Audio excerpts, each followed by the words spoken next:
warahmatullahi wabarakatuh. Selamat siang Bapak Ibu semuanya. Pada kesempatan kali ini saya akan memberikan gambaran atau pemaparan materi yang sudah saya dapatkan pada pembelajaran CGP angkatan 10 modul 1.4 yaitu tentang budaya positif, dan ini tugas untuk memenuhi tugas aksi nyata yang harus disebarkan oleh kepada teman-teman semuanya. Baik Bapak, Ibu semuanya, yang akan saya sampaikan di sini adalah penyebaran pemahaman dan penerapan pengalaman budaya positif. Perkenalan terlebih dahulu, saya Alina CGP angkatan 10, dan semoga teman-teman semuanya nanti juga akan mengikuti. Semoga. Baik, selanjutnya yaitu kenapa saya harus memaparkan ini, karena harapannya nanti di sekolah kita juga akan bisa mengajak anak-anak untuk menerapkan budaya positif seperti itu. Jadi konsep inti budaya positif yaitu ada perubahan paradigma belajar. Yang kedua adalah disiplin positif. Yang ketiga nilai-nilai kebajikan serta kebutuhan dasar manusia. Yang keempat motivasi perilaku manusia. Yang kelima posisi kontrol. Yang keenam yang selanjutnya keyakinan kelas dan segitiga restitusi, di mana semuanya ini saling berkaitan ketika kita melakukan pembelajaran di sekolah. Untuk apa? Untuk pembelajaran bisa lebih menyenangkan dan dampaknya juga akan lebih baik. Seperti itu. Ini adalah pembelajaran paradigma baru, yaitu pembelajaran dengan paradigma baru merupakan pembelajaran yang dirancang berdasarkan prinsip pembelajaran berdiferensiasi, sehingga para peserta didik belajar sesuai kebutuhannya berdasarkan tahap perkembangan sesuai teori psikologi modern untuk mewujudkan profil pelajar Pancasila. Di mana pembelajaran itu yaitu diharapkan kita bukan menuntut tetapi menuntut. Jadi pembelajaran itu mungkin Bapak Ibu semuanya sudah pernah tentang menerima ilmu tentang pembelajaran berdiferensiasi, di mana pembelajaran itu sesuai dengan karakter masing-masing. Kalau kita bicara pembelajaran sesuai karakter masing-masing, memang itu baru bagi kita, karena mungkin selama ini kita belajarnya langsung aja semuanya bareng-bareng kita samakan. Tapi untuk pembelajaran berdiferensiasi di sini kita berusaha bagaimana memenuhi kebutuhan masing-masing anak yang berbeda. Seperti itu. Kebutuhan masing-masing anak, cara belajar anak-anak, serta bagaimana anak itu daya tangkapnya juga berbeda. Tapi tetap satu, yaitu mewujudkan profil pelajar Pancasila. Profil pelajar Pancasila yang sudah kita ketahui yaitu ada 6 dimensi. Yang pertama yaitu keimanan dan ketakwaan.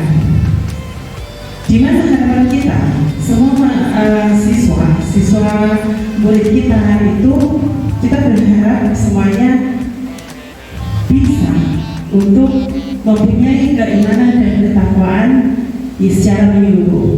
Yang kedua yaitu berkebinekaan global. Di situ berkebinekaan global kita berharap bahwa siswa-siswa kita mempunyai rasa empati, mempunyai rasa peduli, mempunyai rasa toleransi walaupun itu berbeda suku. Yang ketiga yaitu bergotong royong. Bergotong royong di sini tidak hanya bergotong royong dalam hal kerja bakti. Tidak hanya bergotong royong dalam hal bersih-bersih, bukan, tetapi bergotong royong di sini adalah bergotong royong bagaimana kita mengajak anak-anak itu untuk melakukan kolaborasi bersama teman-temannya untuk memecahkan suatu masalah seperti itu. Selanjutnya yaitu kreatif. Kreatif pernah kita dengarkan bagaimana kita memancing anak-anak untuk mengeluarkan kreativitas mereka. selanjutnya yaitu bernalar kritis. Ini lebih ke pemikiran mereka, yaitu bagaimana mereka berpikir lebih bisa diajak berpikir lebih mendalam lagi, tidak hanya mengikuti apa yang kita inginkan. Yang ketiga, yang selanjutnya yaitu mandiri. Mandiri, kita mengajak anak untuk selalu berbuat mandiri, seperti yang kemarin prakarsa perubahan diri itu yang saya ambil, yaitu salah satunya yaitu percaya diri itu adalah merupakan dimensi dari mandiri tersebut. Teori miskonsepsi tentang teori kontrol, di mana ilusi terdapat ilusi bagaimana guru mengontrol seorang murid. Ada juga ilusi bahwa kritik dan membuat rasa bersalah mampu menguatkan karakter, padahal sebenarnya tidak seperti ini. Ada juga ilusi bahwa semua penguatan positif afektif itu bermanfaat. Seperti contoh, mungkin bagi guru kita orang dewasa itu menganggap apa yang kita berikan kepada anak itu sudah sesuatu yang positif, tapi belum tentu seperti itu. Ada juga yaitu ilusi bahwa orang dewasa berhak memaksa.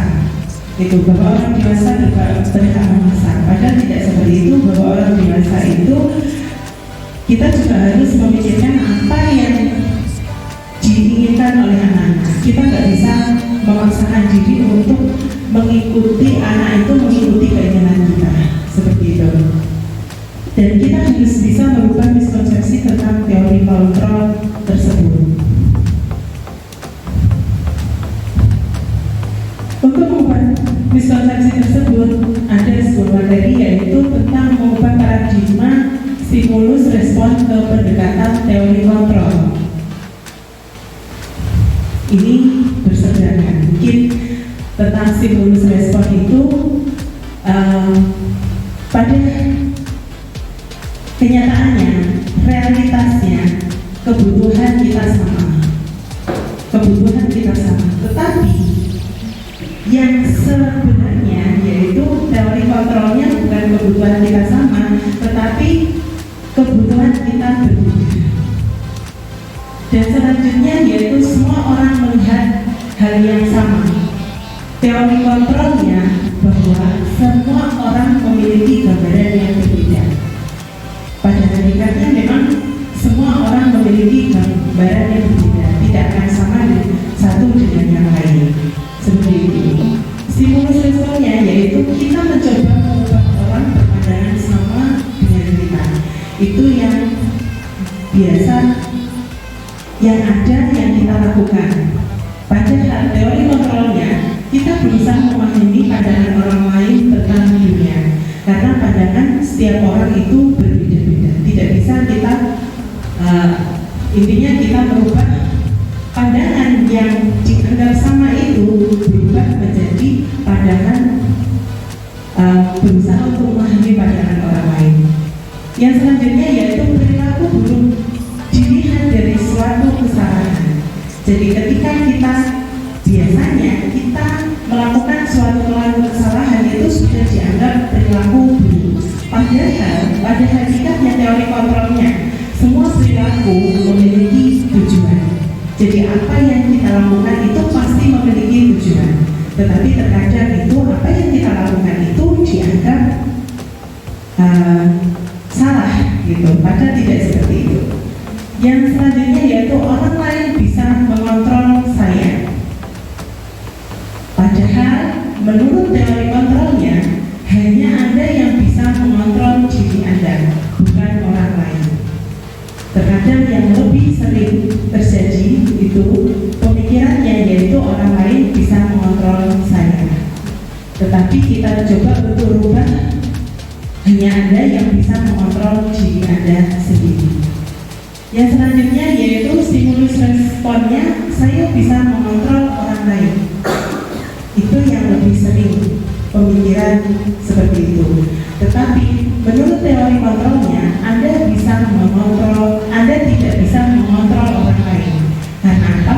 yang bisa mengontrol orang lain hanyalah dirinya sendiri. Yang selanjutnya yaitu saya bisa, pemaksaan ada pada saat bujukan gagal.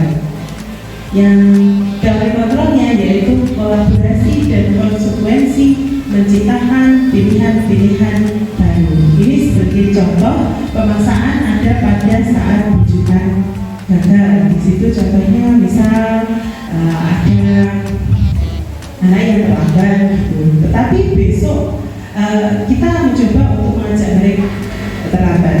Tetapi besoknya anak itu terlambat lagi. Besoknya masih terlambat lagi. Tetapi dengan teori kontrol kita bisa mengajak mereka untuk kolaborasi atau membuat suatu kesepakatan untuk menentukan pilihan-pilihan yang lebih bagus. Yang selanjutnya model berpikir menang atau kalah. Biasanya kalau kita dengan murid itu biasanya kita sebagai orang dewasa merasa bahwa kita akan tetap menang, maksudnya tidak akan kalahkan oleh murid. Pada hakikatnya untuk teori kontrolnya model berpikir menang-menang, yaitu dengan membuat kesepakatan maka kita akan sama-sama untuk berubah lebih baik. Nah, disiplin positif. Disiplin positif mungkin menurut Bapak Ibu, apa yang Bapak Ibu pikirkan atau Bapak Ibu ada di benaknya tentang disiplin positif itu. Monggo, mungkin bisa sebagai contoh kecil silakan tentang disiplin positif itu. Mungkin Bu Yudi silakan.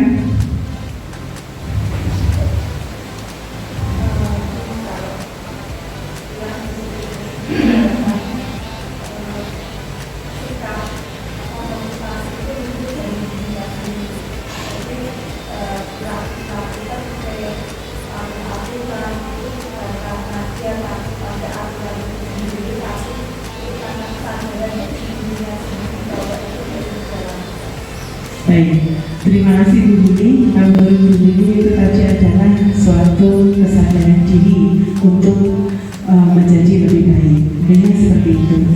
Baik Bapak Ibu, coba kita perhatikan disiplin positif di sini, yaitu berasal dari kata disiplinan yang berarti belajar. Disiplin mengacu pada disiplin diri yang memiliki tanggung jawab terhadap apa yang dilakukan berdasarkan nilai-nilai yang diambil.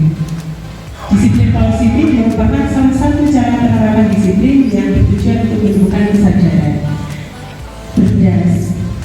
memberdayakan serta didik tanpa imbalan, penghargaan atau ancaman hukuman. Karena selama ini mungkin anak-anak merasa ketika mereka tidak disiplin, mereka merasa terancam. Oh, nanti saya dihukum sama guru. Mungkin karena mereka telah, mereka takut, jangan nanti saya dihukum sama guru.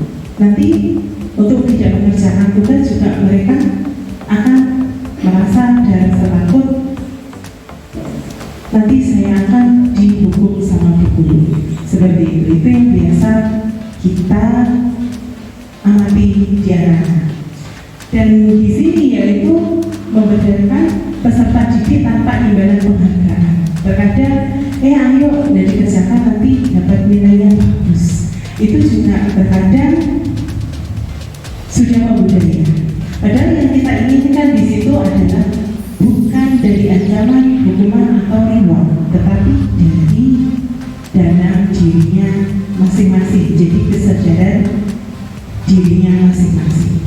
Jadi sebagai pendidik, tujuan kita adalah menciptakan peserta didik yang memiliki disiplin diri sehingga mereka berperilaku mengacu kepada nilai-nilai kebajikan universal dan memiliki motivasi intrinsik dalam perubahan perilaku ke arah yang lebih baik. Jadi di sini maksudnya yaitu bagaimana kita berusaha untuk mengajak anak-anak menerapkan disiplin positif itu dari dalam dirinya sendiri. Jadi dari dalam kesadarannya masing-masing. Seperti itu Bapak Ibu.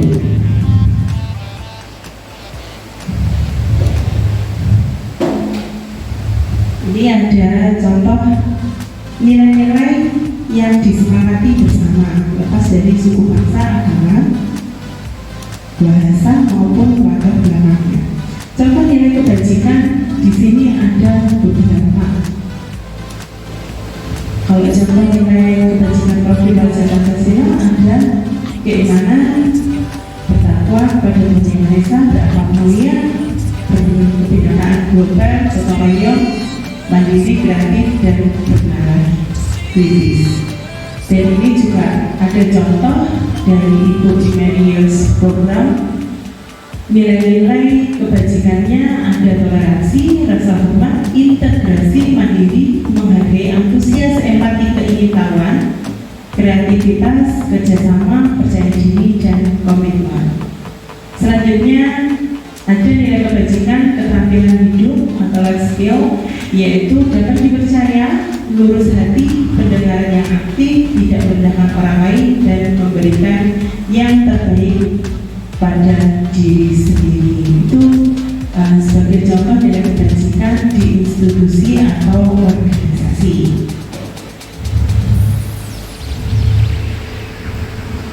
Selanjutnya yaitu konsep inti selanjutnya tentang budaya positif, yaitu kebutuhan dasar manusia. Jadi kebutuhan dasar manusia itu ada 5. Itu pun saling berkaitan. Apa itu kebutuhan dasar?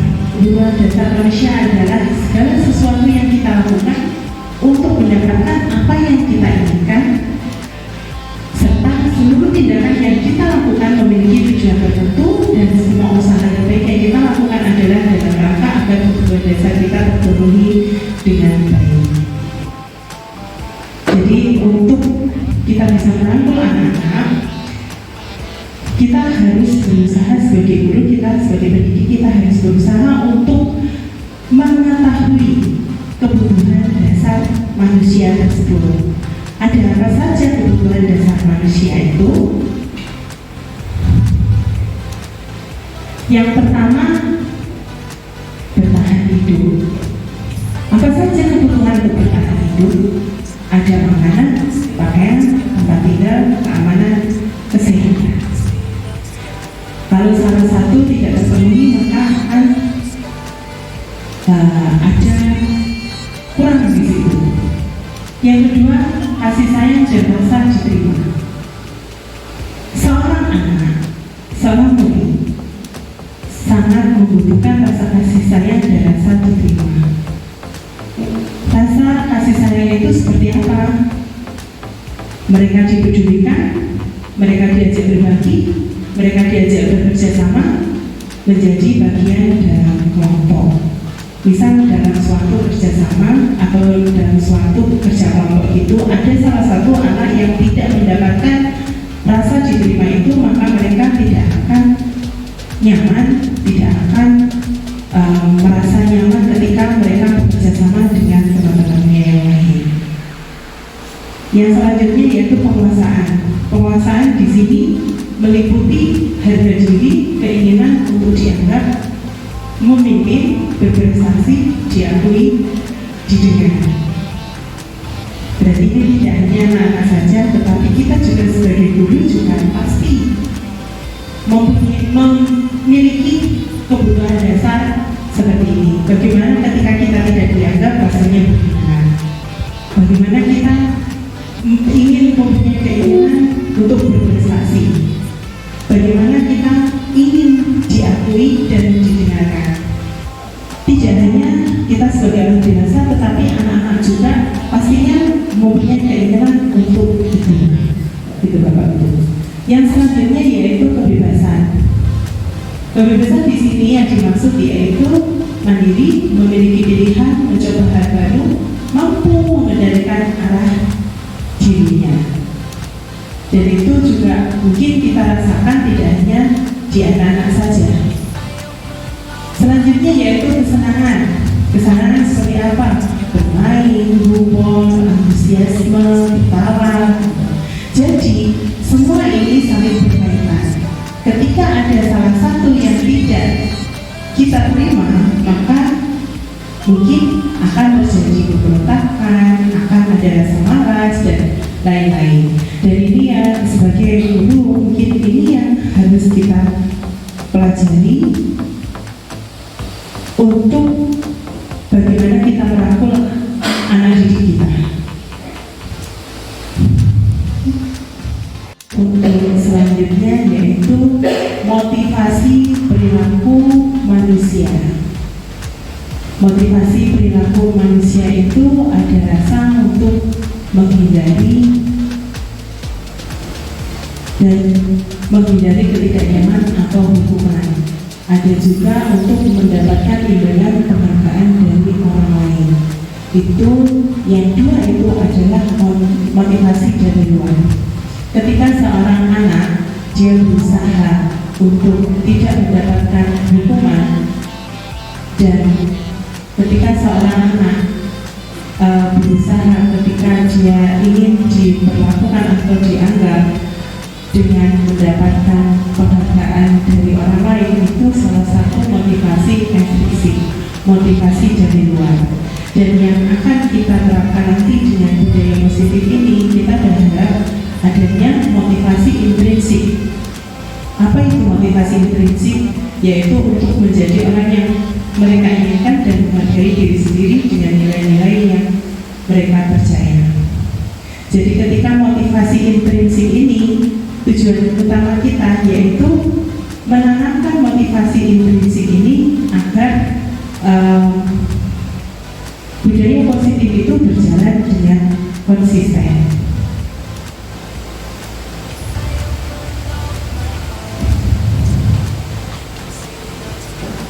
Setelah saya mengikuti kegiatan CGP ini, saya baru tahu adanya restitusi. Yang selama ini yang saya tahu hanya memberikan hukuman atau konsekuensi. Ketika anak yang tidak mengerjakan tugas biasanya mungkin akan memberikan hukuman. Itu yang sering kita lakukan itu. Entah itu hukumannya berupa kadang menulis, kadang menyapu atau apa, itu biasanya sering kita lakukan. Jadi pada pendidikan CGP ini ada yang namanya restitusi. Bagaimana kita nanti akan mengajak anak itu mencari solusinya ketika mereka melakukan pelanggaran. Gitu. Yang kita biasa lakukan yaitu di situ ada hukuman. Apa itu hukuman? Hukuman itu biasanya terjadi tidak berencana atau tiba-tiba. Murid tidak tahu apa yang akan terjadi atau tidak dilibatkan, bersifat satu arah berupa hukuman psikis atau fisik.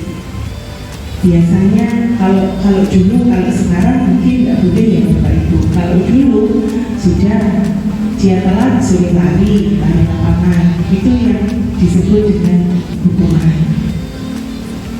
Kalau konsekuensi lagi itu sudah berencana dan disepakati sesuai dengan peraturan, tetapi murid tetap dibuat tidak nyaman dan sikap guru selalu memonitor murid.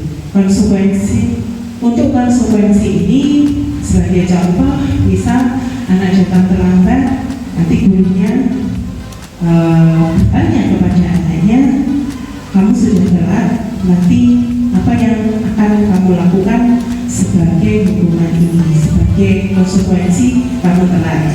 Biasanya untuk menyapu, karena mereka tahu itu konsekuensinya ketika mereka telat, entah itu menyapu, entah itu menyiram bunga, tetapi tetap itu membuat anak tidak nyaman. Yang terbaru yaitu ada restitusi. Untuk restitusi ini adalah proses menciptakan kondisi bagi murid untuk memperbaiki kesalahannya. Yang selanjutnya yaitu proses kolaboratif yang mengajarkan murid untuk mencari solusinya sendiri. Proses ini nanti akan saya jelaskan tentang proses restitusi. Jadi tujuan dari restitusi ini yaitu kita tidak memberikan efek jerah ke anak atau menghukum anak tanpa kita menghakimi mereka. Jadi kita mengajak mereka dan mengajak mereka untuk mencari solusi ketika mereka melakukan pelanggaran. Gitu. Selanjutnya, materi selanjutnya yaitu 5 posisi kontrol guru. Ini adalah 5 posisi kontrol kita. Kita bisa angan-angan, aku ada di posisi kontrol yang mana ya? Ada 5 posisi kontrol guru. Yang pertama sebagai penghukum, yang kedua sebagai pembuat merasa bersalah, yang ketiga kita sebagai teman, yang keempat kita sebagai pemantau, dan yang selanjutnya kita sebagai manajer. Coba Bapak mungkin bisa, Bapak Ibu mungkin bisa refleksi lagi yang kita lakukan sebagai guru selama ini, kita posisinya ada di mana ya? Gitu. Pasti sudah bisa meraba. Yang saya lakukan, saya posisi ada di mana ya? Ketika seorang anak melakukan suatu kesalahan.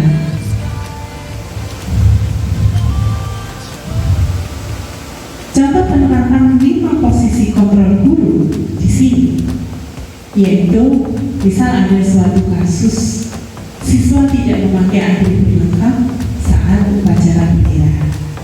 Ketika seorang guru menempati posisi kontrol sebagai penghukum, maka yang dilakukan adalah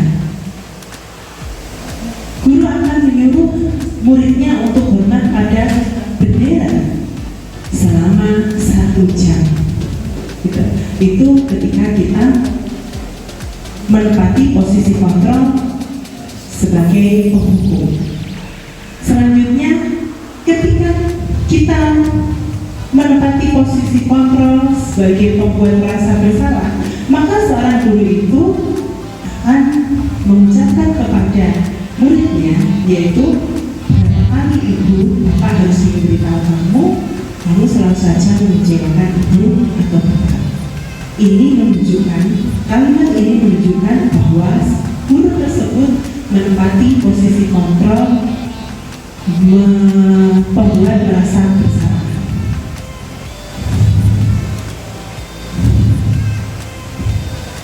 Nih, kalau yang selanjutnya sebagai teman, ketika seorang guru menempati posisi kontrol sebagai teman, guru itu biasanya akan mengatakan sesuatu kepada muridnya yang melakukan pelanggaran itu dengan, ayo dong ikuti aturan sekolah, tolong bantu ibu, bapak ya. Sekali ini ya sudah, tidak ada apa, lain kali jangan sampai seperti ini lagi ya. Jadi guru itu bertindak sebagai seorang teman. Ketika seorang guru menempati posisi kontrol sebagai pemantau, guru itu akan mengatakan kepada siswanya, yaitu kamu sudah melanggar peraturan sekolah, kamu tahu konsekuensinya, setelah upacara kamu beri atributnya koperasi dan jangan diulangi lagi. Itu lo guru tersebut posisi sebagai pemantau. Dan tujuan terakhir yaitu bagaimana kita seorang guru menjadi posisi kontrol guru menjadi seorang manajer, di mana ketika seorang guru menghadapi murid yang mempunyai kasus demikian, posisi kontrol manajer ini akan memberikan pertanyaan-pertanyaan yang mungkin bisa menghasilkan sebuah solusi dari masalah tersebut dengan membuat pertanyaan-pertanyaan, apakah kamu tahu kesalahanmu, kira-kira bagaimana kamu perbaiki kesalahanmu, seperti itu. Ini salah satu tujuan kita, bagaimana kita sebagai guru agar dapat menempati posisi kontrol sebagai manajer.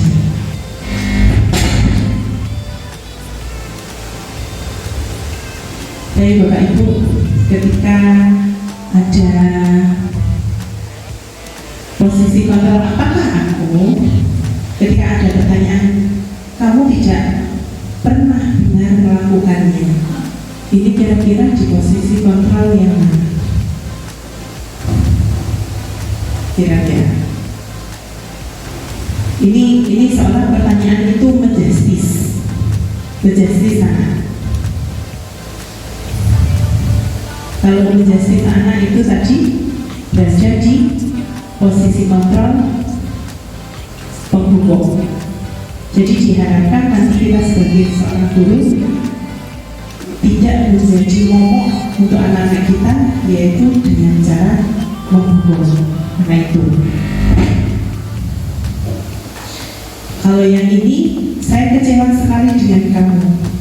Ini salah satu posisi sebuah kalimat yang diucapkan seorang guru yang menduduki posisi kontrol sebagai pembuat merasa bersalah. Jadi ketika seorang guru mengucapkan kalimat ini, dia akan merasa, dia akan membuat muridnya itu merasa bersalah. Yang ini ayolah lakukan demi Bapak Ibu ya. Nah, kalau yang ini merupakan sebuah kalimat posisi kontrol seorang guru menjadi teman.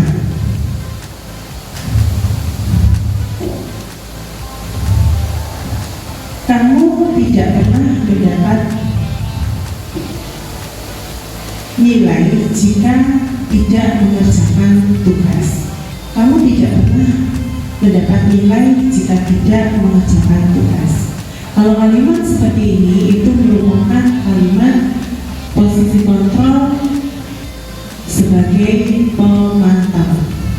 Jadi pemantau di sini adalah sudah ada konsekuensinya.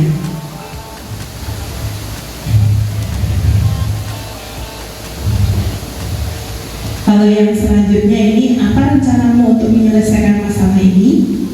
Hal ini merupakan posisi kontrol pada guru, seorang guru menduduki manajer, dan nantinya kita diharapkan sebagai seorang guru yang mempunyai posisi kontrol manajer, tidak sebagai penghukum, tidak sebagai seorang guru yang selalu membuat rasa bersalah, atau hanya sebagai teman, atau hanya sebagai pemantau saja.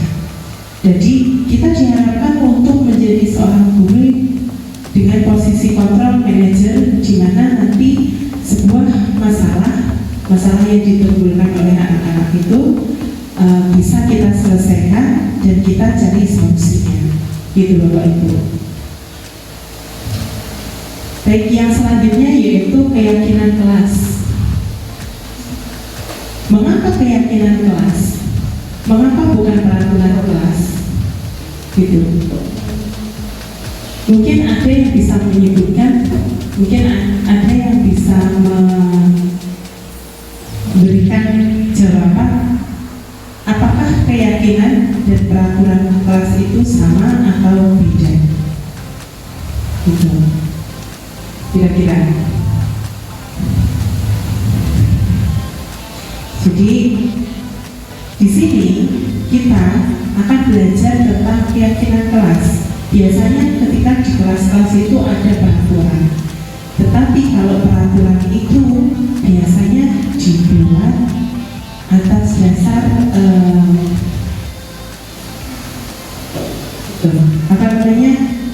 kolaborasi dari guru-guru semuanya tanpa melibatkan anak-anak. Itu kalau peraturan kelas, kesepakatan dari Bapak Ibu guru atau kesepakatan yang dibuat di sekolah tanpa melibatkan anak-anak. Berbeda dengan keyakinan kelas.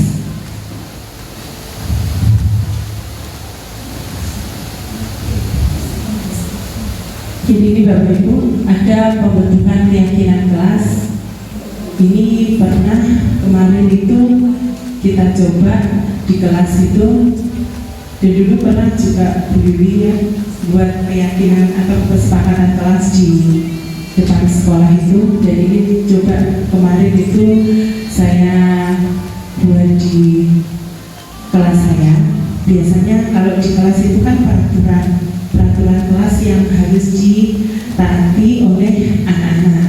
Tetapi kalau keyakinan kelas ini kita buat guru bersama anak-anak sendiri, dan nanti akan disepakati bersama juga. Keyakinan untuk pembentukan keyakinan kelas ini bersifat abstrak, berupa pernyataan universal, dibuat dalam pernyataan positif yang biasanya ada kalimat jangan membuang sampah sembarangan. Itu kita ubah dengan kalimat positif seperti contoh, buanglah sampah di tempatnya. Jadi kata jangan tidak kita cantumkan lagi. Misal lagi, jangan terlambat. Itu bisa kita rubah, datang 15 menit sebelum pembelajaran dimulai, atau datang tepat waktu, seperti itu. Jadi kata jangan itu kita rubah menjadi kalimat positif. Sedikit saja agar mudah diingat. Seperti itu tadi. Kalau jangan terlambat itu kita rubah menjadi datang tepat waktu. Sedikit tapi mudah diingat. Seperti itu tadi juga, jangan membuang sampah sembarangan. Itu masih memakai kalimat tadi, tetapi ketika kita masukkan ke dalam keyakinan kelas, kita ambil sedikit saja, buanglah sampah di tempatnya. Kalimat positif dan mudah diingat, sesuai dengan kondisi kelas dan sekolah sehingga mudah diterapkan. Dan selanjutnya semua warga sekolah atau warga kelas dilibatkan saat membuat keyakinan kelas. Jadi peraturan kelas mungkin nantinya kita bisa rubah menjadi keyakinan kelas. Karena dengan keyakinan kelas mungkin karena itu adalah kita membuatnya dengan anak-anak, kita kesepakatannya dengan anak-anak, mungkin itu bisa lebih menerbitkan siswa kita.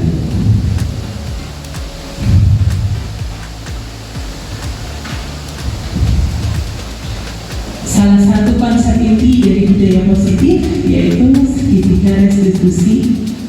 Segitiga restitusi ini ada kaitannya dengan posisi kontrol kita sebagai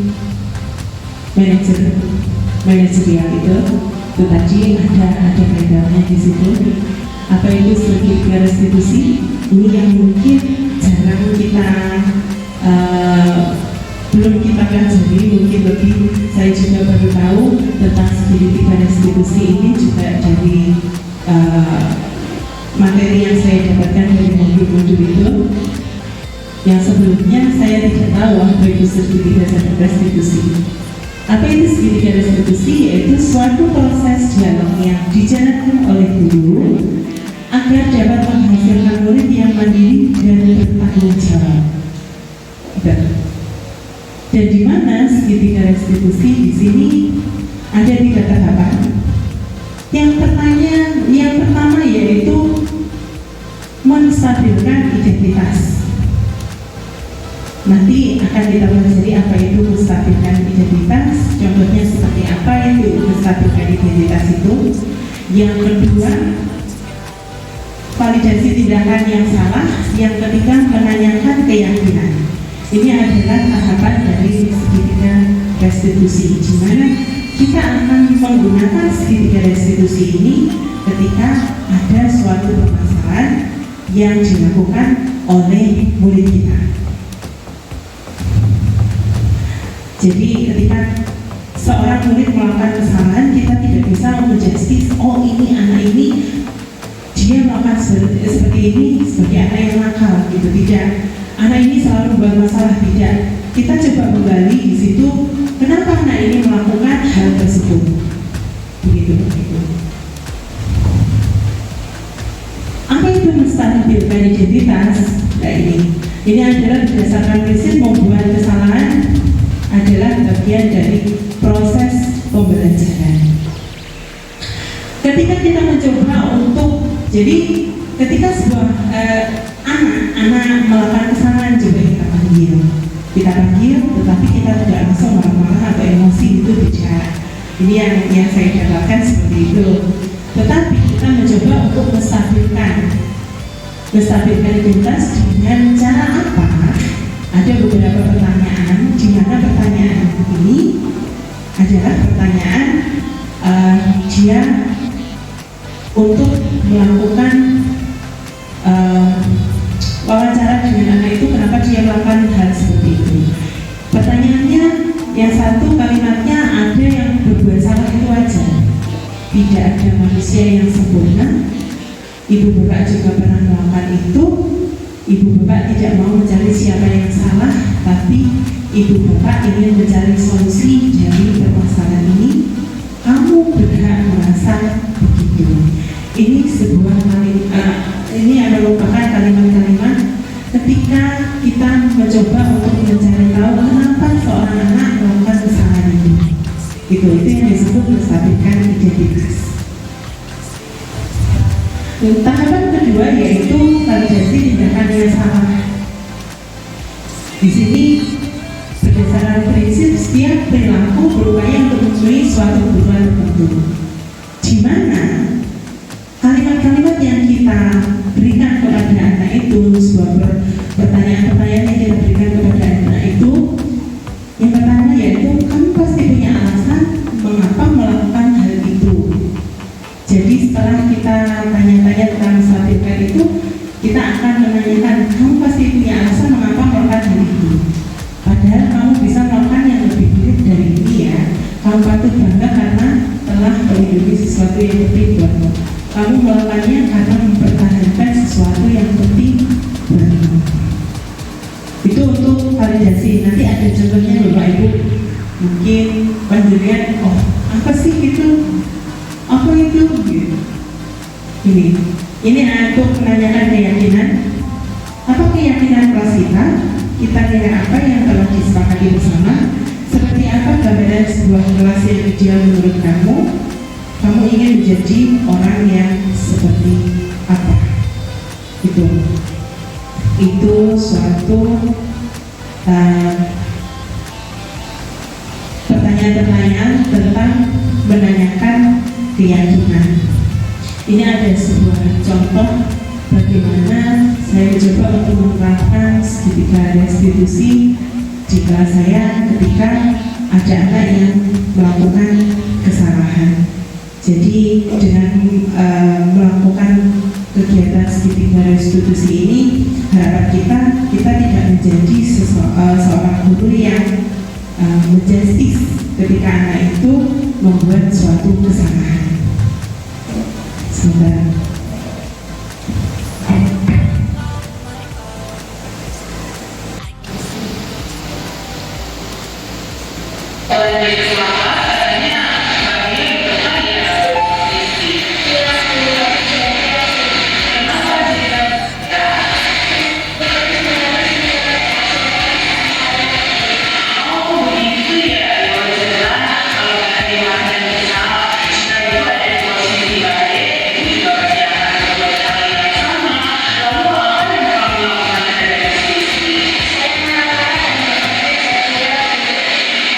Itu pasti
yang saya lakukan di sekolah ketika anak ada suatu permasalahan.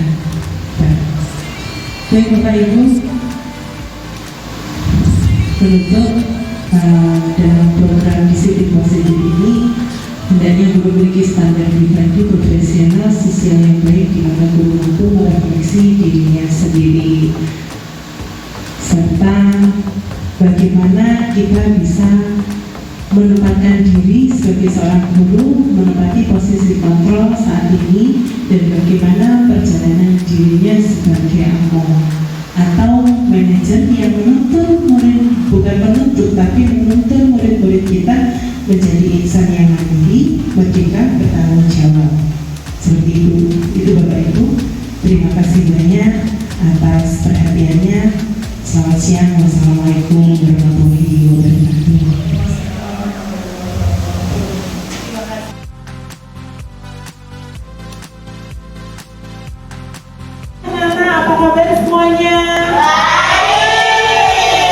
Alhamdulillah semuanya semoga dalam keadaan sehat.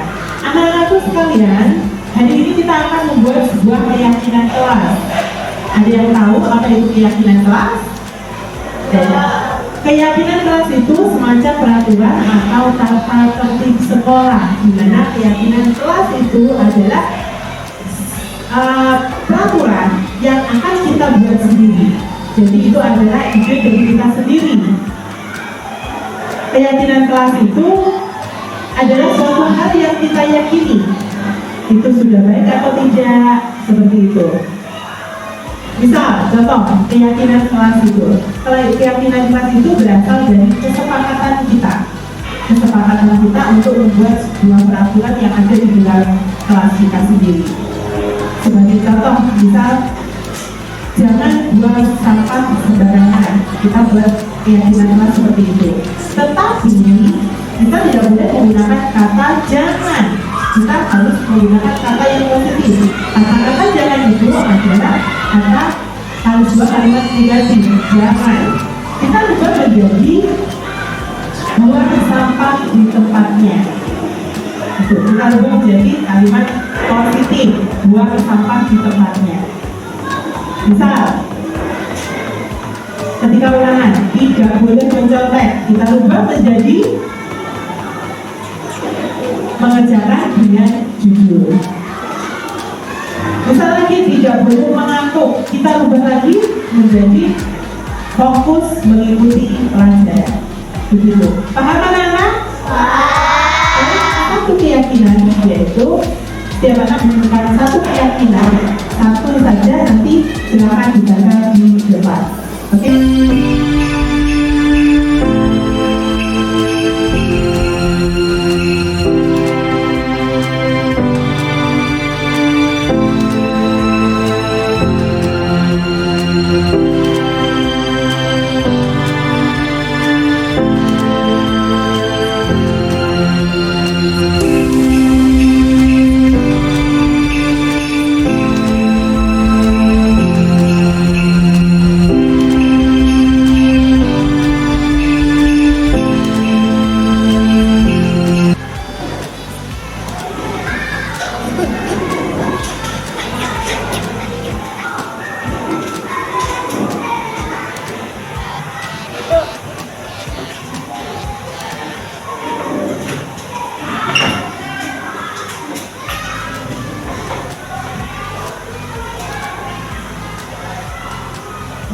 Baik anak-anak, sudah kita dapatkan keyakinan kelas kita, yaitu datang tepat waktu, membuang sampah di tempatnya, fokus menuntut ilmu, terus ajar, saling menghormati dan menghargai, toleransi, selalu bergotong royong.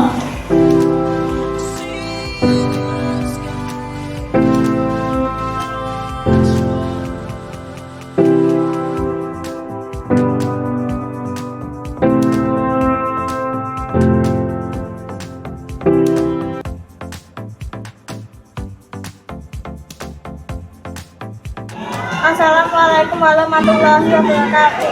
Perkenalkan, nama saya Maulid. Perasaan saya senang sekali membuat keyakinan kelas. Sebab keyakinan kelas sangat penting untuk kedisiplinan murid di kelas. Wassalamualaikum warahmatullahi wabarakatuh. Assalamualaikum warahmatullahi wabarakatuh. Perkenalkan, nama saya Arsi. Perasaan saya sangat bahagia setelah membuat keyakinan di kelas. Sebab keyakinan di kelas bisa membuat murid-murid lebih tertib dan disiplin. Wassalamualaikum warahmatullahi wabarakatuh.